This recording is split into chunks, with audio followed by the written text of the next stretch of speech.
Hi అండి. మళ్ళీ అమెరికాలో 6,000 మంది విద్యార్థుల్ని వీసా రద్దు చేశాడు ట్రంప్.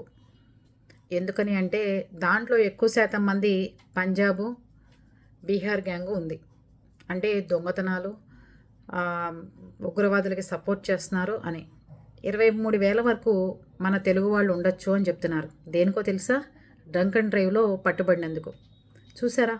అంత కష్టపడి చదువుకోవడానికి వెళ్ళి డ్రంక్ అండ్ డ్రైవ్లో దొరికిన మన ఇండియాలో అయితే ఒక 500 1000 లేకపోతే ఒక 2 నెలలు 3 నెలలు కోర్టులోకి వెళ్ళి కట్టంగానే వదిలేస్తారు మనని.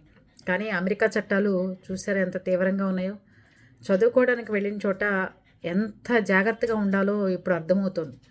23,000 మంది వరకు డ్రంక్ అండ్ డ్రైవ్లో దొరికిన వాళ్ళని వాళ్ళ వీసా క్యాన్సిల్ చేసి వెనక్కి పంపిస్తున్నారు. చూడండి, 6,000 మంది విద్యార్థులకి వీసా క్యాన్సిల్ చేశారట. అది పరిస్థితి.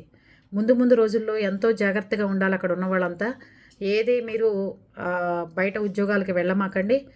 శుభ్రంగా కాలేజీకి వెళ్ళి చదువుకున్నామా, ఇంటికి వచ్చామా, తిన్నామా, ఉన్నామా అన్నట్టు ఉండండి. అంతవరకే.